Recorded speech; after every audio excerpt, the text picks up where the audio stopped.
Hi, good evening, everyone. I'm JP Tong, and welcome to our new season of Thursday Paranormal Tales. I have a very special guest tonight, and his name is Mr. Don Roberto.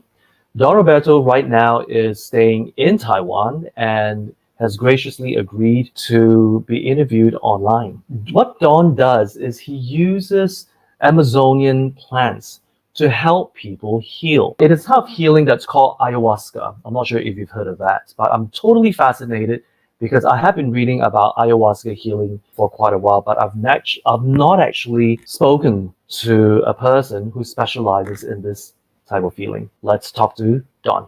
Hi, Don. How are you? Hi, JP. I'm very well. Thank you. Thank you so much for agreeing to be our guest today. My pleasure. I'm very excited because, as I said, I have never spoken to anyone who is so well versed with ayahuasca, and I have read about it for quite a while. Totally fascinated. Before we start talking about it, well, perhaps if you can tell us, how did you get started with this type of healing? And then we'll take it from there. Because I understand that you were studying in the UK, right? And then one thing led to the other.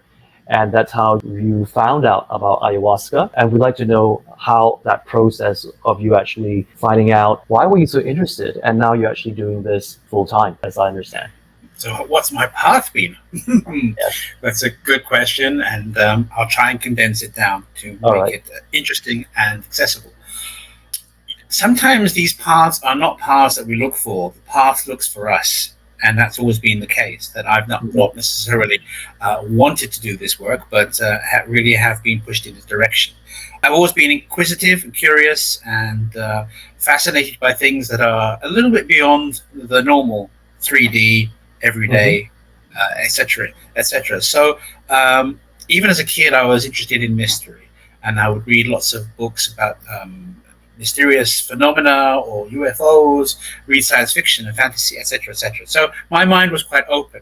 Also, as a kid, now this might interest your listeners based in Malaysia, I actually lived in Indonesia for a while. Okay. So I was born in the UK, but I moved to Indonesia. So there's this ability to move between worlds that I inherited through my life, to be able to move between cultures and worlds. So that's a fundamental. So when I came back to the UK, I'd already experienced this whole different dimension, this whole different culture, this whole different language, and I had to re-assimilate into that. It gave me this perspective of which we don't necessarily have if you live in one culture, which is to be only thinking that's the reality that exists. So there was this ability to be able to say, there's more to this immediate reality that I'm experiencing. I was very curious, but not necessarily mystical, but open-minded. So one day I read a book about the American Indians, that if they were tired, they would lean against a tree and then absorb the refreshing energy. So I thought to myself, this is possible. Let's find out. And luckily enough, there was a park near my parents' house, which had this beautiful oak. And so I decided to do that. I decided to test this idea out to see if it was true. I approached under the cover of darkness, and I asked permission from the tree to come closer and to accept its energy. And I waited for a yes or a no, just a feeling. And suddenly I got this yes sensation. And suddenly, somewhere, I became aware that it knew that I was there. And then another level, that it knew that I knew, kind of this hall of mirrors thing going on, like, oh my God. And it was such a slow, stately, majestic awareness. And that really was a very fundamentally huge moment for me, because I had prior to that, plants and trees were things in the environment. And suddenly I'm connecting with this presence, this awareness, this consciousness that was so enormous, and I'm this tiny thing compared to it. So it really did kind of shift my perspective from that moment. So that was that. Shortly after that, I went to university and I was studying languages, Spanish and Chinese, and then I had the opportunity to go to Spain. And as it happened, part of my dissertation as an undergraduate was looking at the possibility of communicating with extraterrestrials. So I wasn't your average undergrad. I was interested in these kind of questions. Unfortunately, that subject was a little bit too big for where I was academically, so I decided to look at language creation and why we had it. So it so turned out that I ended up hanging out at Madrid Zoo in the Delphinarium with the dolphins and spent a lot of time with them. And then one day, I'm sitting by the side of the pool, and this dolphin called Mary comes up, looks me straight in the eye, and then zapped me with this kind of sonar for minutes. And I felt like I was giving information or energetics or something that was actually landing. And it was interesting because part of me went, what is that? And the other part of me said, you don't need to know. Now is not the time. This will reveal itself.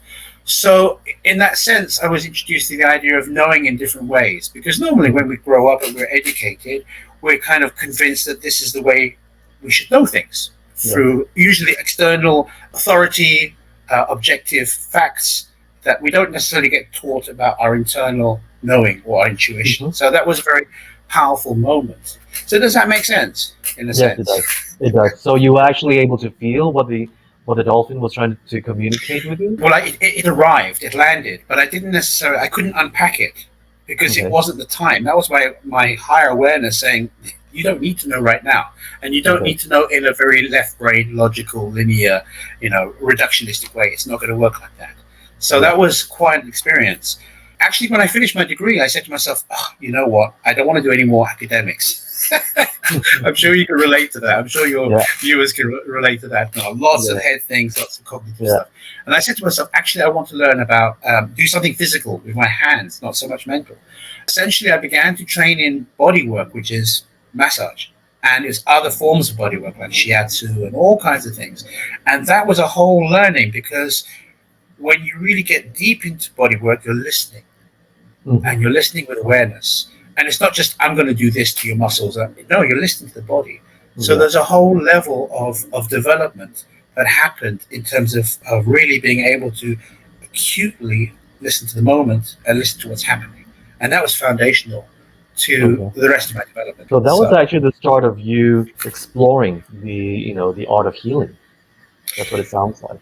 Yes. I also found it immensely gratifying because when you do body work, you can actually see changes in real time. And when you finish a session, the person is actually usually very grateful for having moved through stiffness or pain or difficulties. But at the same time as those very ordinary kind of physical experiences, there are all these kind of levels where I would touch a person and in the tissues, in the flesh, there's this emotion or there's these feelings that are, so I could touch somebody's elbow or their shoulder and you could feel anger or sadness or grief. So it was really this level of fine-tuning the awareness was very much part of that training. You were doing this bodywork healing for quite a number of years, I guess? Actually, I ran a business. I ran a business called Stress Busters back in the UK. Then I sold to my partner, but after that I was invited by Virgin Publishing to write books on popular health. So after a few years in London and also semi-exploring kind of shamanic activities, such as the traditional way of using drumming. So let's just pause there and ask ourselves, well, what is shamanism, essentially? Shamanism is a way of knowing. It's a way of using the natural ability to go into different states of awareness.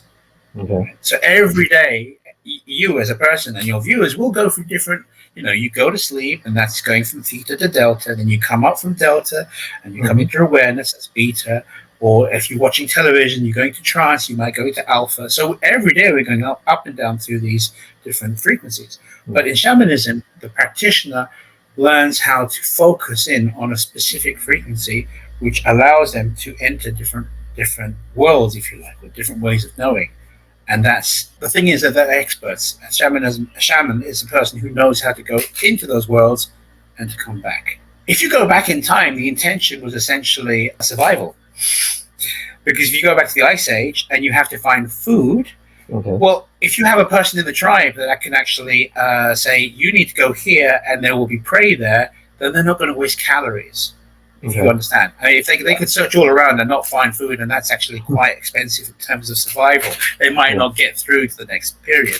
So if you have somebody who has a natural ability to tune in and go, you need to go there, that's going to be a valuable skill. So this is, in the actual anthropological record, shamanistic behavior is worldwide, has been through all periods of time, because there are certain people who become kind of experts in that kind of way of knowing. It isn't just about the individual doing this thing. Often they have support from other spirits. Now that's where it gets a bit tricky if you don't believe in that, but that's essentially what's happened. There are other elements that are supporting the person who does that work. Okay, so you were saying that in the beginning it was more for survival reasons, but moving forward to the current times, what's the intention of shamanistic healing? Is that how you say it? Yes, I mean, shamanistic healing is a perfect way of saying it. The way to understand shamanistic healing is that there are lots of levels in healing available to us. There's the physical, Mm-hmm. which is it could be even traditional a bone setter. So I'm Mm-hmm. sure in Malay culture you have bone setters and you have people who are good at massage and all that kind of Yeah. thing, and they are, or even the postpartum, a lady has given birth and they can restore them to balance. All of this Yeah. is very physical. Or in the Western concept, there's also the mental domain where Yeah. somebody can be a bit out of balance and you have to balance them. Within shamanistic understandings, the human world is also composed of spirit, and the spirit itself can be wronged, it can be damaged, it can be traumatized. That's why there are interventions or there are methods to bring the spirit back into balance, into well-being. The thing about Western medicine is that you basically only have two divisions: mind, body.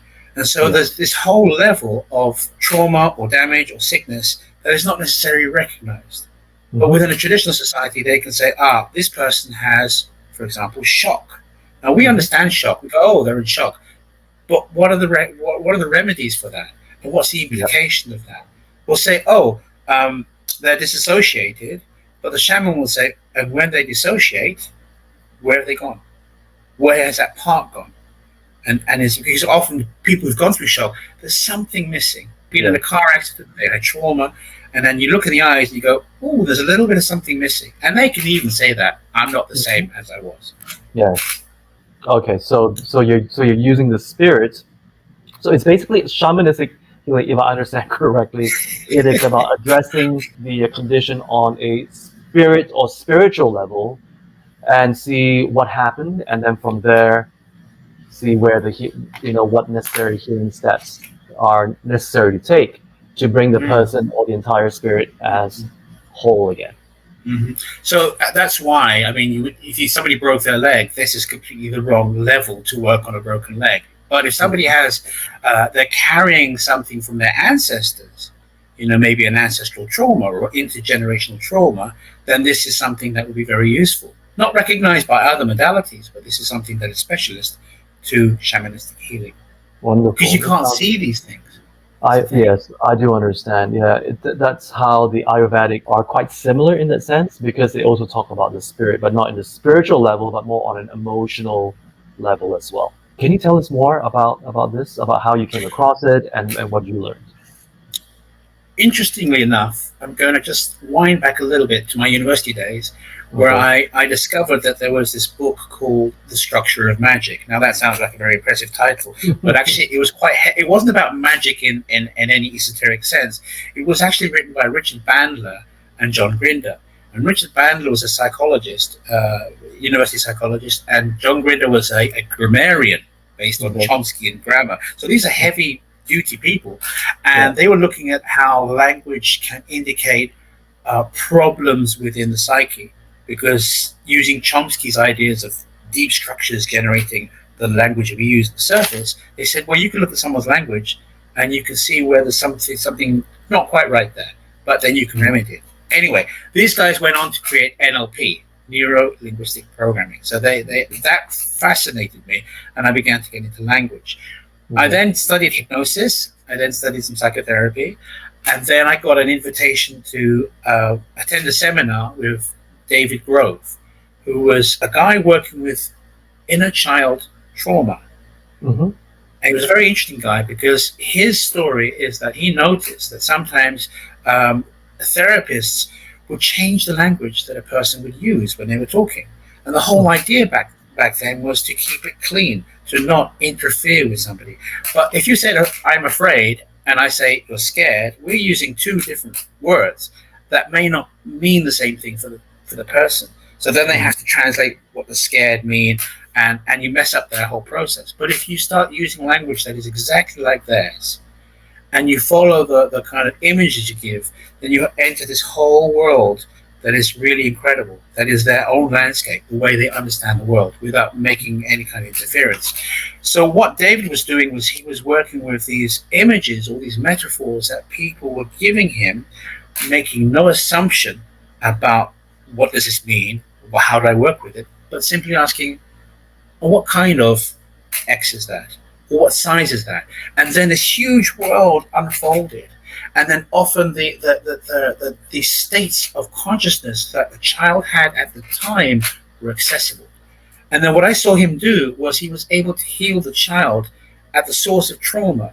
So what he was doing in a very elegant way was something we call soul retrieval, which is exactly the kind of disassociation, shock, trauma. And that blew me away because he was so elegant and beautiful and powerful with what he did. It kind of left an indelible mark on my spirit in terms of the influence. And it wasn't shamanism, but get this guy was half Maori. So of course, then his knowledge base came from Maori wisdom. And and he didn't actually make that explicit, but many years later when he died and I visited his homeland, I saw the whole Maori context and I went, of course, it was indigenous wisdom that he was teaching us. Wonderful. Thank you. Thank you for sharing that. You're welcome. When I came back to Taiwan after graduating, I wasn't interested in shamanism. I wasn't looking for it. But then I got this message as a friend request on Facebook, be my friend. And I looked at this person's details and it said, interested. It said, shamanism and ayahuasca.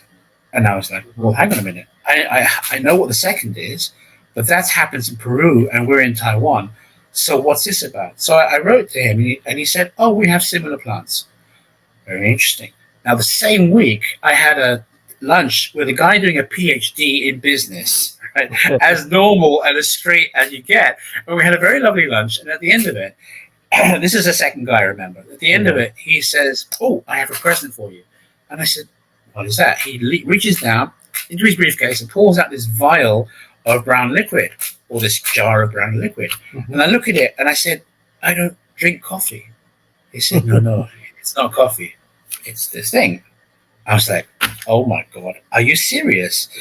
This is the same week off the coast of China, as far away as from Peru as you can get. And I'm like, come on. I mean, you've got to be kind of deaf not to get the message. So the first guy contacted me and said, look, Chinese New Year, we're going to do a ceremony and we're going to imbibe this. I prepared myself. I said, right, I'm being called. Obviously, you don't get this kind of message without some kind of preparation. So I prepared my body, I prepared according to the protocols. The day arrived and the guys did a little ceremony. Thank you very much. Let's do this. And then we drank it. It was not pleasant. It's like Chinese medicine, the worst kind of Chinese medicine. Oh my goodness! Essentially, after 20 minutes, my tummy's rumbling. I didn't feel very well. I went into the garden because it was they had set up some tents in the garden, and I purged. I vomited, right? And then I was like, oh, okay, woof. And then I turned, and then there's this guy waving at me, a real person. And I looked at him, but at the same time, his head was on fire, like a Tibetan demon. And I was like, oh, this is strong. Wow. This is very strong, right? Okay. Yeah, this is working. So actually, the power of this experience was such that I couldn't stand up. And I was like trembling. And this power was coursing through my body. Luckily, there was a tent that they prepared. So I went into the tent, took off my glasses, closed my eyes, and then 360 degrees IMAX, visions in front of me, above me, below me, behind me, the whole thing. With your eyes open or with your eyes closed? Eyes closed. And you see all these visions. Well, it was 360 a sphere, and I was like, this is really serious. This is not recreational. This is on a level. Because I'm a London boy, right? Originally, so I've kind of seen I've done all the kind of possible experiences you can, and lived. And it wasn't my thing really. I was actually too busy most of the time, but I did check them out. So the thing is that this was on a completely different level. It was really a door had been opened essentially to the higher levels of knowing, and this lasted maybe 5-10 minutes, and then what happened was that the visions disappeared, and I was left in silence. Okay. And then I felt this presence within me. Okay? But a presence which is like the smartest intelligence you've ever met in your life. Mm-hmm. Like, oh, I'm not alone. And then I realized, I went, you know what? I didn't drink a liquid. I didn't drink a chemical. I didn't drink a drug. Mm-hmm. I took into my body a living spirit. Right? That's a whole level of eye-opening, mind-expanding awareness. I went, oh my God, I am here with this spirit of this intelligence, of this awareness, of this plant. And then actually it spoke to me telepathically. Okay. Get this. All right. It said, let me show you what happens after you die. Wow. Wow, right? I'm like, okay, let's do this. Let's man up and lock and load.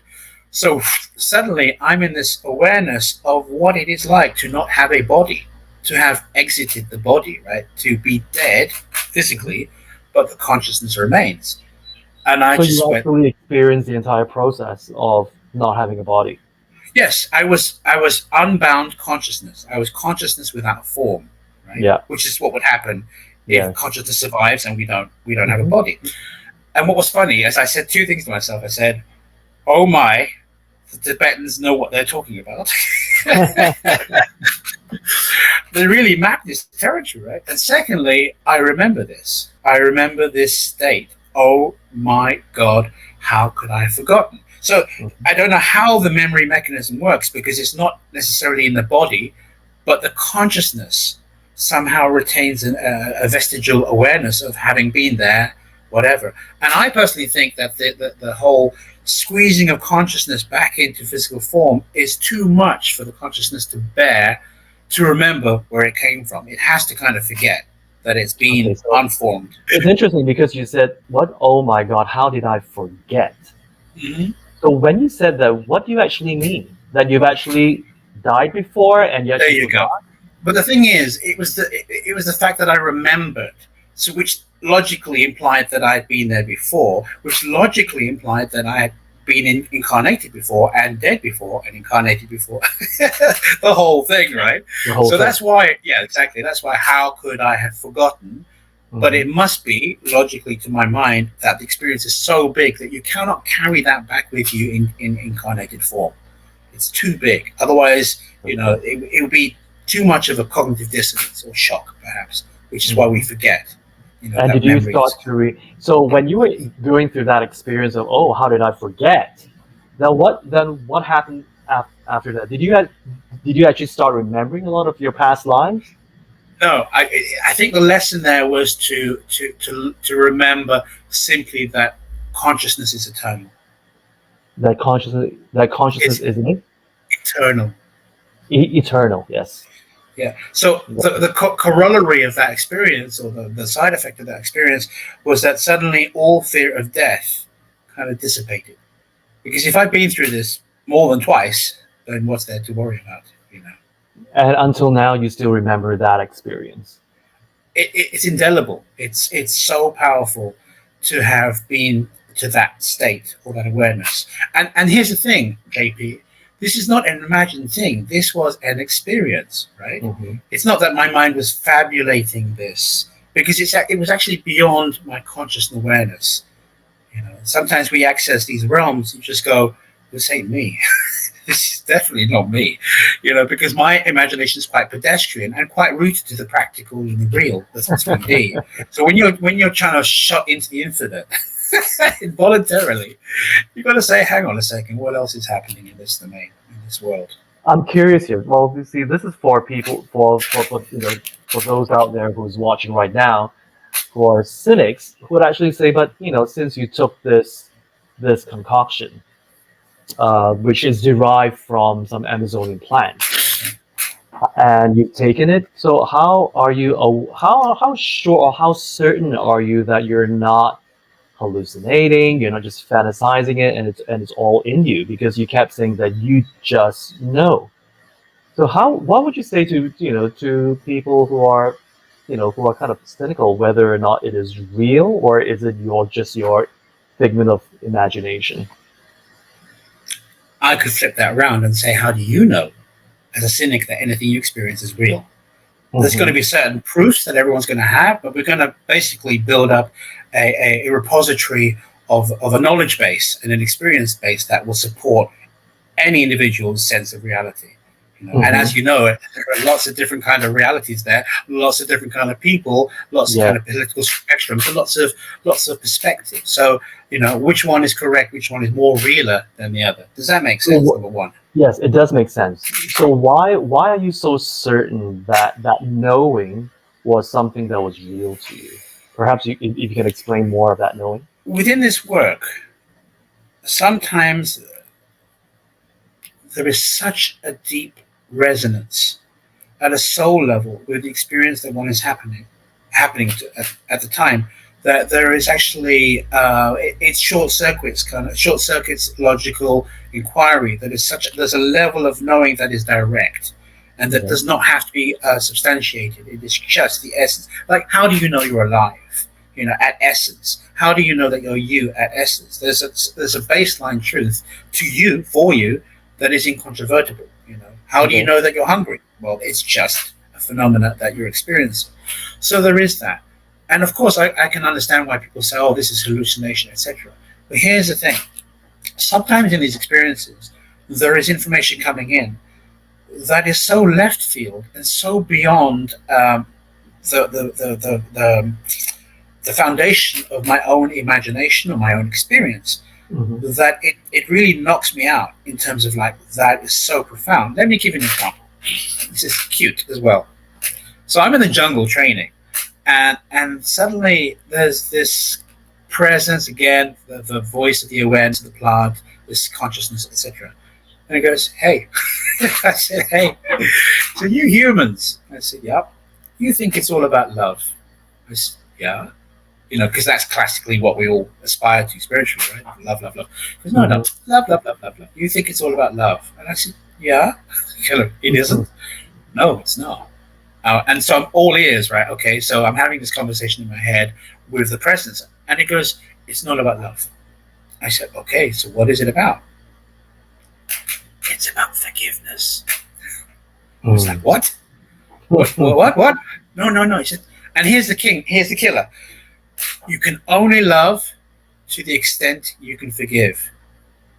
And that, oh man, that landed so powerfully. And it's almost like an inverse relationship. If you cannot forgive, you cannot love. And you can Mm-hmm. only love to the extent you can. And so that hit me really hard, because it was so true and something I never thought about before.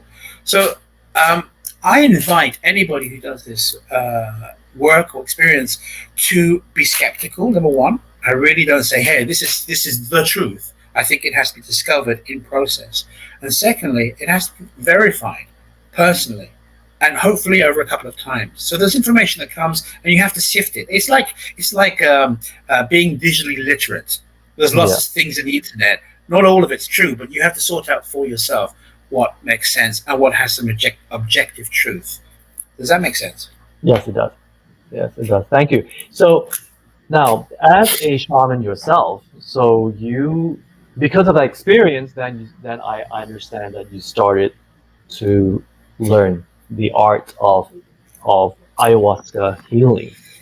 Can you tell us what, how that works, or as a shaman, what do you actually do in this process?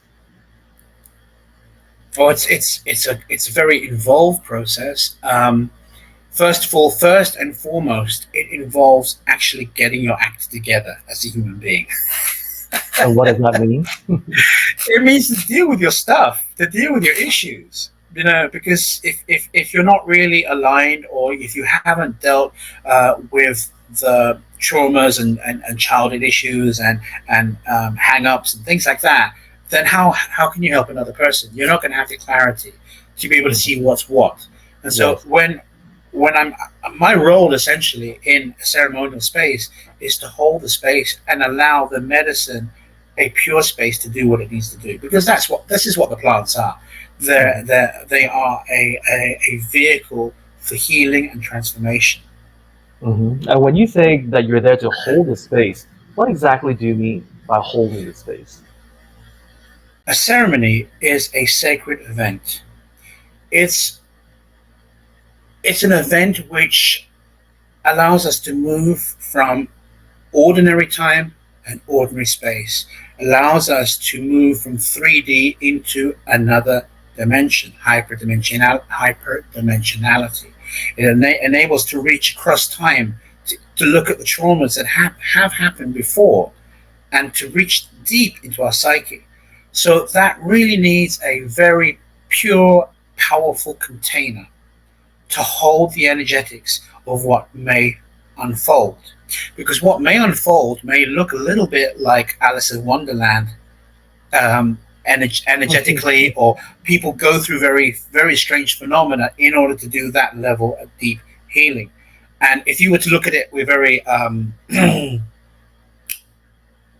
normalized, so to speak, you would go, these people are crazy. But there's a logic behind what is happening and how it's unfolding. So the creation of a container is to enable that level of deep healing to happen. So it cannot happen without, if you do any substance without a specific spiritual intention, a specific healing intention, then you're just being indulgent and you're just trying to get a high or whatever. This is not. This is what's very interesting is that the actual transformational consciousnesses are very high, but they're very demanding. This is work. This is really intense because you're going to have to look at your shadow. It's going to have to look at your pain, and it's going to look at your fears and your projections. And that is not pleasant work. And it needs somebody who can hold the energetic of a variety of people going through that. That's my role. But I can only take people as far as I've gone myself, which meant for many, many years, I've actually worked on the things that traumatize me and the things that help me back, and trying to cleanse myself so that I can be as pure a vehicle to let the medicine itself do what it needs to do without any distortion from my own paranoia or fear or trauma, whatever. Okay. If I understand you correctly, so when you're holding a ceremony, let's say with me, so you'll be, I assume, sitting next to me, and you'll be holding on this intention of healing and letting the plant do its work to help the person heal from whatever traumatic experiences, helping them move forward on a spiritual level. So is that what you're trying to say? That you're just there to hold that, to focus on that intention? There is that. There are also some protocols in terms of. So if I was sitting in front of you, I will be in an elevated visionary state to see what level you need. And so then what I can do is I can then sing what is called an Ikaro, which is a sacred song, which is almost, in this tradition that I follow, which is the Shipibo tradition, the Peruvian indigenous tribe, the songs are actually like engineering. They're very specific. Like, first of all, we're going to connect to this realm. Then I'm going to invite you to open up at different levels of yourself and to align the energy. And then I'm going to call the energy to be taken out that you don't need. And that's my relationship with the plant. I'm asking the plant as an ally to help you. And then you will go through a whole process, and then you can let go. So the plants are essentially trying to help us to, what is healing in this tradition, working with the plants? Healing is to allow you to let go of what you don't need. Because once you can let go of what you don't need, you can then become who you truly are. You're not encumbered by these fears, projections, programming, whatever it is.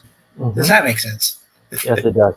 So I'm just trying to see, because I've not experienced it in person. I've not seen it on video, how the entire process is. So it's actually, you'll be going through a certain ritual, I would say, of chanting, and exactly what you said, getting permission from the plants to do the work.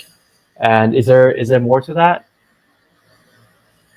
It's not chanting in the sense that there's a set text. That when I look at you, I see who you are, and I create a song that is for you, that is unique for you, that is spontaneous. It's spontaneous. So there's actually a lot of structure behind what we do that is improvisational. So there's this real foundation and real knowledge, but it's tailored to you. So let's say, let me just think of an example. So I've sat in front of somebody and I've seen that there's an ancestral trauma that needs to come out because it's holding them back. That's what I'm singing to. I'm singing all the way down the timeline, all the way from now to the past, to that very first moment where the trauma happened, to heal the trauma, to release it. So basically you have that sense that psychic ability to be able to decipher what exactly it is that the person needs. Yes, and it's not necessarily just my psychic ability. The whole training as in this tradition as a shaman is that we develop relationships not just with ayahuasca, as we said, but with different plants that give us different healing skills that maybe open up our intuition, open up our vision, open up our command of time and space. And so when I'm working, it's not just me. I'm going to go, yes, I know what's wrong with you. Often I've got like a headpiece from the, an earpiece from the plant saying, hey, you need to focus on this. So they're helping me at the same time. It's never just me alone. So I have a relationship with these plants. And how did you actually get started with having these kind of relationships with the plants? Well, like I trace it back to the oak, that experience, which was a monumental moment of respect. Yeah. And then after my own initial experience with that Chinese New Year, I did a little bit of practice by myself, and a few people said, hey, can you watch over me while I experience this? And then I realized that this is a very, very profound soul work. You're working with spirit, in essence, and it necessitates due diligence. It says, if you're going to do this, you better do it properly. Because I was encountering certain kind of limitations to my skill base, and I went, I have to do this. So I went to the Amazon to train in the actual original tradition. So that's been happening since 2010 essentially. So 11 years now. So you've been training for 11 years? Yeah, continuously. Yes, every year I go back. Oh, and how long is each training? Well, now, if under normal circumstances, I try and go for 3 months to the jungle. So, and and the training involves actually. When you want to commune and learn from a specific plant, you have to do something called a diet, which is not to lose weight. It's to focus, regimentate. It's a regimen where you're cutting down a lot of foods, cutting off social media, being quiet, this kind of preparation. Sorry, say what? Social media. I think that was pretty funny. Exactly. So basically cutting out all the distractions. And being open to hear. Because some of this teaching is very subtle. We're talking about nuanced teaching. And if you're busy in the head and you're busy with your distractions, you'll never hear it because you're not actually a receptacle for this knowledge. When you take in, let's say you want to work with lavender or rose, which are healing plants in their own right, then you take a little bit of the tea of rose and it actually becomes part of your body. Not just the physical, but the energetic. It weaves itself. It becomes, we become hybrids. In a sense, we are physically human, but we also have this energy of the rose or the lavender or the tree or whatever it is, so that it becomes part of our being. And so that way it can communicate with us over time. It grows within us under these conditions. Does that make sense? Oh, yeah. Well, it's all very new to me, so it makes sense right now as you explained to me. So I'm trying to understand it. So what you do is every year you stay there for 3 months, and you actually identify which plant you like to connect with, right? Actually, no. My teacher says, I think now we need to work with this plant, and that's going to be the 3 months. Yes. I see. So he's my guide. He's my mentor. Yes. Okay. And so, well, with this pandemic, then I guess you won't be traveling anytime soon. So, but I think the energy is moving, hopefully. So I'm just going to say, I think the energy is moving, and I'm being invited to begin to warm up the engines again, so to speak. Okay, wonderful. So I now understand what how it actually works. I guess based on what you have shared. Are there any interesting experiences when you like you share with us? When you were in the Amazonian jungle during your training, that was just mind blowing, perhaps. So what's it like in the jungle? Essentially, there's a lot of solo time. Ideally, when you do this dieta with a plant, you're studying the plants, you are isolated. You actually have your own little hut, Okay. and you're invited to do nothing. And it's so contrary to the Western way of thinking, of being busy and learning and inputting things. Actually, the less you do, the more effective it is. So there's a lot Mhm. of solo time, and also, funnily enough, there's a lot of sleeping. A About lot of sleeping? sleeping. Yeah, a lot of my office is my hammock. My Okay. hammock is my office. So All you're right. invited to go into that state of receptiveness in order to be able to receive through dreams. A lot of training happens through dreams because it's a direct Okay. communication without necessarily having to interface with the conscious mind. It's just like a little oh, module, boom, given to you, like the Matrix. Yeah. Dude, I know kung fu. Boom, suddenly Okay. you have the you All have right. the information. So, and then 3 times a week, usually there is a ceremony with the teacher or the master, and they will weave the energy deeper of this plant into you so that it grows. And as the plant grows, interestingly enough, as the plant grows, it's going to need its own space energetically. So as it grows within you, sometimes it finds things that goes, me and this energy or this belief system, we don't jive. You need to get rid of it. Like, let me give you an example. So I was working with this plant called Kanachari and Hene Kanachari, water datura. Mhm. And as it grew, it said, "Oh boy, oh boy." I said, "What?" It said, "You have some things in your head that are kind of skewed, but because you grew up with them, you think they're normal." Okay. It's like your operating system. It's kind of Yeah. like got a little Yeah. virus in there, and it's not Mhm. good for you. So, Mhm. and it said, you don't even know you've got this. So we're going to help you take this out and to balance you out. So, and that's basically what happened. I was able to let this thing go. And then another time, this is more recently, you're going to love this. There is a, you ever see Avatar? Yes, I have. Do you remember the Tree of Light? Yes. In the jungle, there really is a tree like that. Serious. It's So you it's actually nearly see it. You see it gone. with your eyes. It's nearly extinct. It's called Noya Rao, the flying Mhm. tree, and there's very, very few left, and there's very few masters. And I was lucky enough to sit with a guy to study with a guy called Pascual Mawa, who was 95. He had been Wow. studying with the plant for 70 years. So anyway, deep in ceremony, suddenly I felt this thing lift from me, and what had been let go, what this plant had done, was to let something I'd been carrying a whole lifetime, without knowing I'd been carrying it from a time that was pre-verbal.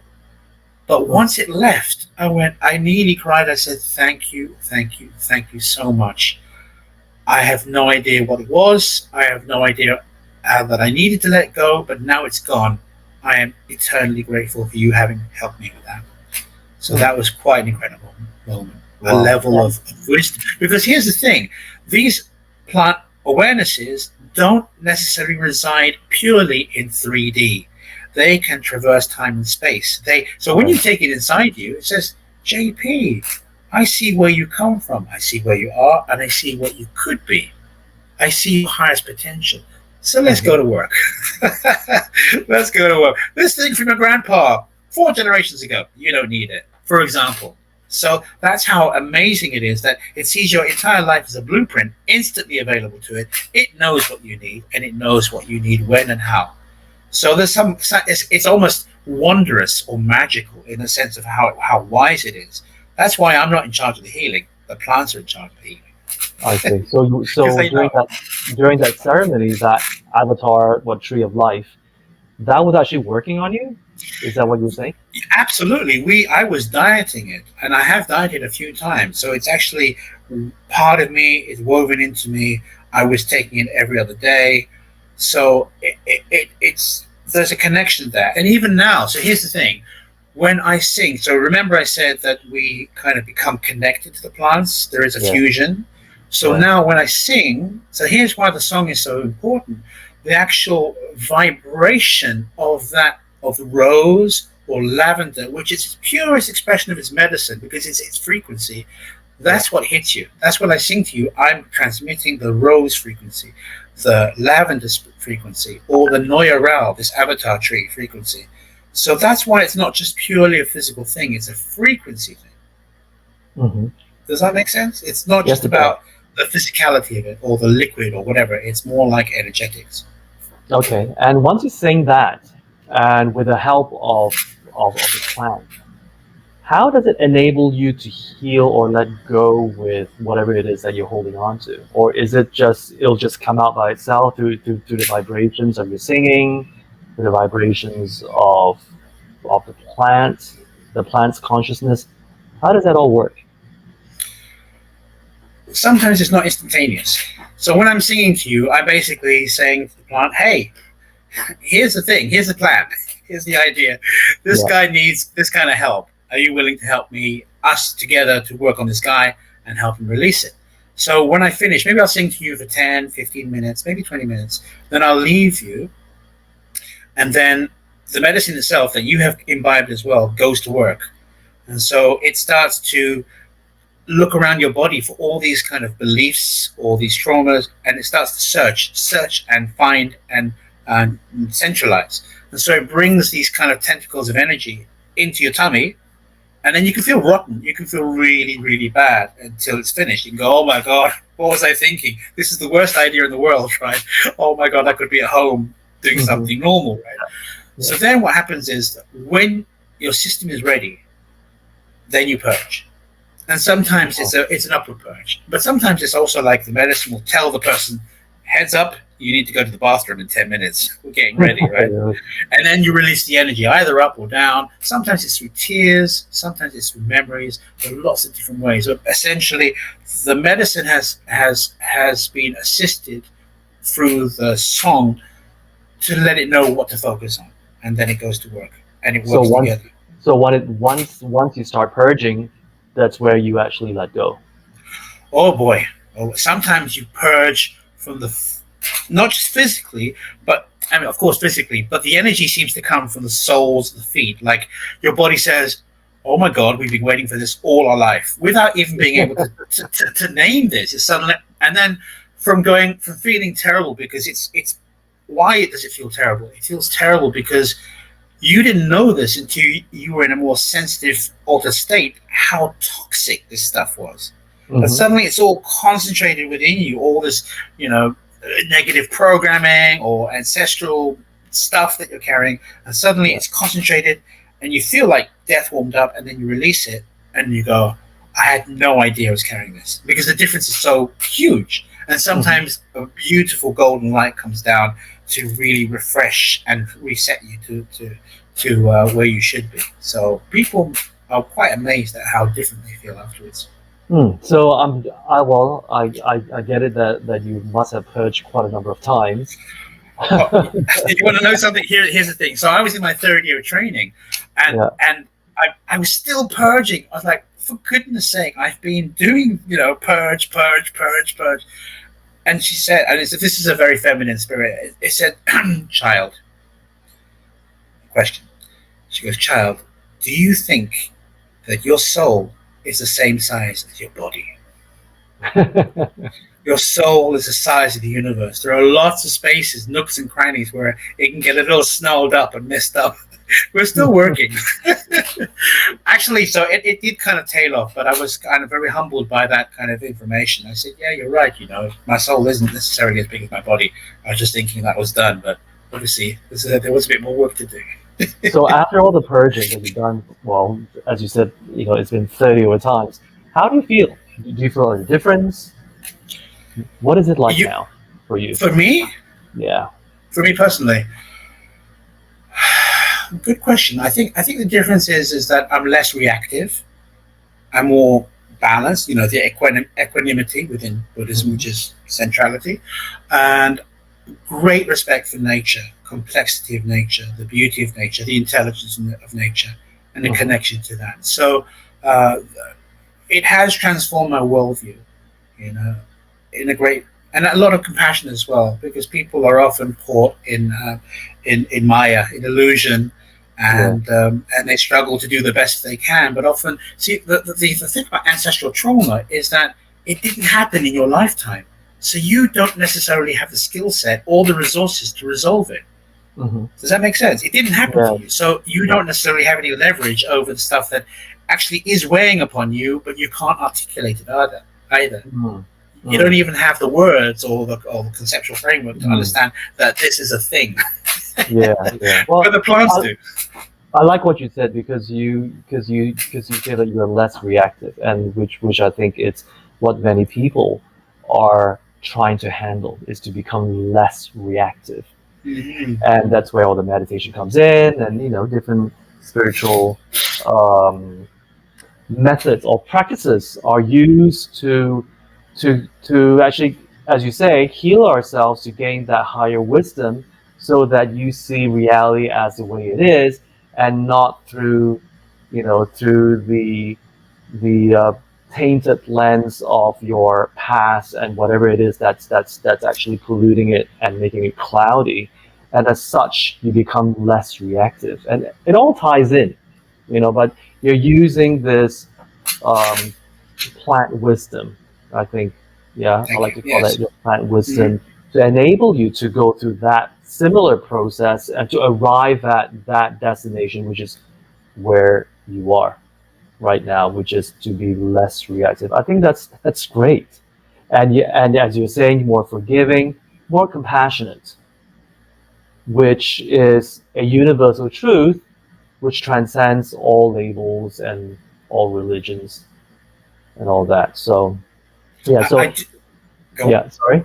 So No, is there something else that you like to share with everyone who is watching now, to kind of give it a yeah, to leave everyone who's watching right now a certain message um, that you would like everyone to actually have from this conversation. I would actually. The essence of working with plant awareness or consciousness is to remember this, that all life on this planet derives from plants.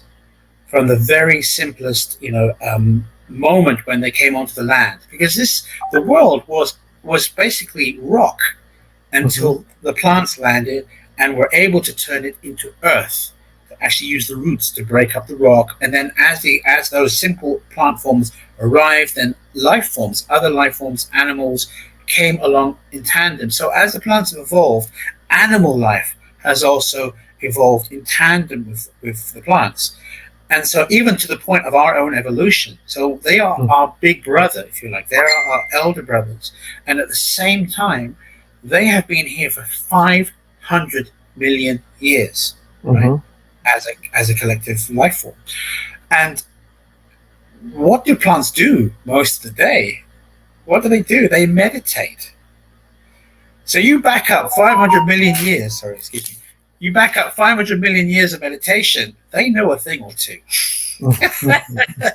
They know about consciousness. I mean, look at Buddha or any of the great masters. That's in one Hmm. lifetime. But if you collate all those lifetimes together, that's a superior knowledge base and skill base and awareness. So what the plants are, and not all of them, because plants are their own sovereign beings, and some of them want to do their own thing, don't really care about humans. But there are some plant teachers that are willing to reach out beyond the species boundary or limitations to be able to remind us that we can be more than we think we are, and to not only to heal us, to liberate us of things that are baggage or limiting, but also the next stage is teaching, and they can teach us about the true nature of reality beyond our filters, perceptions, prejudices, and all that, to show us directly through direct experience. And the thing that many people who experience this work come across is suddenly they know. In the same way that I knew about my experiences without form, once you have that level of direct experience, not hypotheticals, not discussion, intellectual discussion, but a direct personal experience, then that actually has a transformational impact and effect, that you know at root what is true and what lies beyond perception. Hmm. Does that make sense? Yes, it does. Thank you so much. You're welcome. Thank you. Thank you so much for for sharing so much with me, and it was a lot more than I expected. Yeah. So yeah, What did you expect? well, I thought it was it would be more on on certain wild plants, and not so much with this healing on a spiritual level, and not so much on having people understand the reality, and like you say, which is so much wisdom. If you don't forgive, then you can't love, and I thought that was really spot on. Um, yeah, so there's a lot of wisdom to these plant healing or plant wisdom, which is universal, anyways. It's just that the plants are telling us that's the reality and that's the truth, and we need to be open to it. Otherwise, we're the ones who's going to lose out at the end of the day.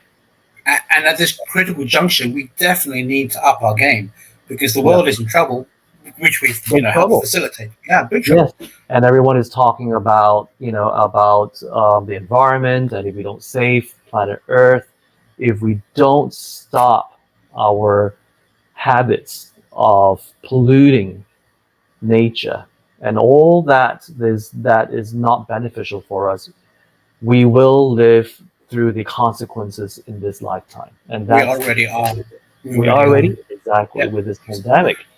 So yeah, so wow, and I'm so glad that I'm able to share this method of healing with everyone, and to have you on board to actually share. Can I Um, share uh, one more thing with you? sure. What is really interesting about this work is that very often people who come with the desire to stop smoking or the desire to stop drinking or other substance abuses, what often happens is that the ceremony and the letting go allows them to release whatever it was that was binding them to Hmm. that addiction. And so post ceremony, they go off and then they look at a cigarette and just have zero connection to it. There is zero draw or or attraction or Wow. there's no vibrational impulse or alcohol. They just go, "What is this stuff?" Because their vibration has changed or their relationship to that substance has changed, and often that's because of trauma as well. There's lots of dynamics to that, but it's really amazing to see how people up level and Wow. start to Okay. manifest their highest potential as Yes. the blockages get removed and as the false programming gets removed and as they become centered in who they truly are and who they truly can be. Wonderful. Wow. That's amazing. Well, I hope you continue the wonderful work that you do, and I hope that after this pandemic, we can actually meet in person. Yes. Or come to the Amazon with me. I would love to do that. I would love to do that. It's the adventure of a lifetime. It's glorious. It's really beautiful. I'd love to do that. So once again, thank you very much, and everyone. I hope you have enjoyed today's program, and I look forward to seeing you guys again the week after. Take care. Bye bye. My pleasure. Bye bye.